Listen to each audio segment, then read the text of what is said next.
warahmatullahi wabarakatuh. Perkenalkan, kami dari kelompok 5 yang beranggotakan saya Pita Ervani, kemudian ada Muzakia Kamila, kemudian ada Susi Heni. Di sini kelompok 5 akan membahas tentang standar kompetensi kelulusan, terus kemudian ada kompetensi inti, kompetensi dasar, mata pelajaran fikih di madrasah aliyah ataupun madrasah sanawiyah.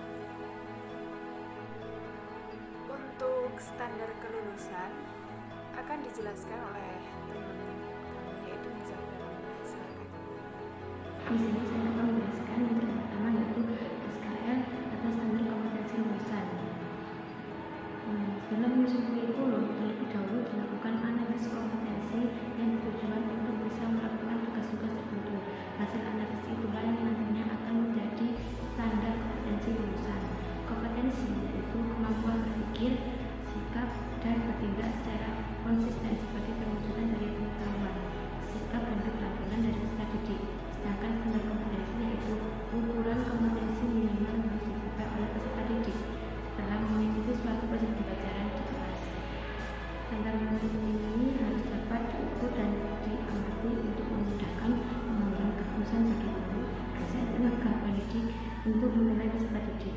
Jadi pada intinya SKL atau standar kompetensi lulusan itu pedoman umum dalam menilai siswanya dari segi keterampilan, pengetahuan, dan lain-lain saat pembelajaran di kelas. Adapun tujuan dari standar kompetensi lulusan yaitu yang pertama mewujudkan standar nasional dan institusional kompetensi lulusan. Yang kedua yaitu memberikan acuan dalam merumuskan kriteria kerangka dasar pengambilan nilai dari seorang guru. Yang ketiga, memperkuat profesionalisme melalui standarisasi lulusan secara nasional dengan tetap memperhatikan tuntutan nasional yaitu visi dan misi dari sekolah tersebut. Dapat dilihat di makalah contoh dari standar kompetensi lulusan dari segi sikap. Contohnya yaitu memiliki perilaku yang mencerminkan sikap. Yang pertama, beriman dan bertakwa kepada Tuhan Yang Maha Esa. Yang kedua, berkarakter jujur dan peduli. Yang ketiga, bertanggung jawab. Yang keempat, belajar sejati sepanjang hayat dan sehat jasmani dan rohani. Demikianlah tadi penjelasan dari Muzakia Kamila. Kemudian yaitu ada kompetensi inti. Kompetensi inti yang akan dijelaskan oleh Susi Heni. Kepada Susi Heni, silakan. Oke, materi selanjutnya mengenai kompetensi inti pada mata pelajaran fikih. Apa sih perbedaan antara kompetensi inti dan kompetensi dasar? Kompetensi inti adalah tingkat kemampuan untuk mencapai SKL, standar kompetensi lulusan pada peserta didik setiap jenjang tingkat maupun program tertentu. Sedangkan kompetensi dasar merupakan kemampuan untuk mencapai kompetensi inti pada setiap peserta didik melalui pembelajaran. Nah, di sini KI dan KD itu sudah terangkum pada silabus. Apa sih manfaat dari silabus? Manfaat dari silabus adalah sebagai pedoman dalam pengembangan pembelajaran lebih lanjut seperti pembuatan rencana pembelajaran, pengelolaan kegiatan pembelajaran, maupun pengembangan sistem penilaian silabus. Nah, di sini mata pelajaran fikih itu mempunyai ruang lingkup keseimbangan, yaitu keseimbangan hubungan antara manusia dengan sesama manusia, manusia dengan dirinya sendiri, manusia dengan Allah, manusia dengan makhluk hidup maupun dengan lingkungannya. Nah, di sini ada implementasi kurikulum 2013 pada pelajaran fikih. Adapun kompetensi intinya, salah satunya yaitu menghargai dan menghayati ajaran agama yang dianutnya. Lalu, dalam kurikulum 2013 ini, kompetensi inti pada kurikulum 2013 merupakan tingkat kemampuan untuk mencapai standar kompetensi lulusan yang harus dimiliki seorang peserta didik dalam setiap jenjang atau kelas tertentu. Oke, setelah kompetensi inti yaitu ada kompetensi dasar. Nah, SKL, KI, dan kompetensi dasar itu saling berkaitan satu sama lain.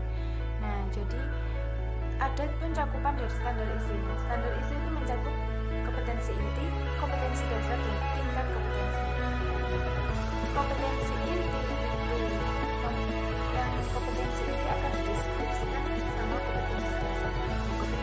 Kompetensi dasar itu mencakup tentang ruang lingkup materi.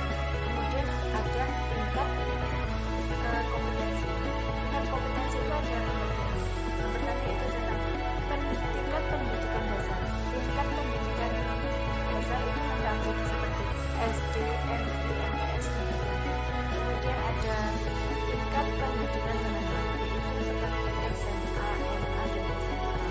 Kemudian ada juga tingkat pendidikan anak. Tingkat pendidikan anak itu mencakup TK, PAUD, dan sebagainya. Nah, untuk KD sendiri itu merupakan kompetensi setiap mata pelajaran untuk setiap kelas yang diturunkan dari kompetensi itu. Jadi, isinya dari KD itu mendeskripsikan dari apa yang telah dibuat oleh kompetensi inti. Contohnya seperti KI-nya dalam pelajaran fikih. Dalam bab nikmatnya sholat itu ada KI-nya seperti ini: menghayati, menghormati ajaran agama yang telah dianut. Nah, nanti KD-nya itu seperti menghayati ketentuan sholat, terus menghafalkan bacaan sholat,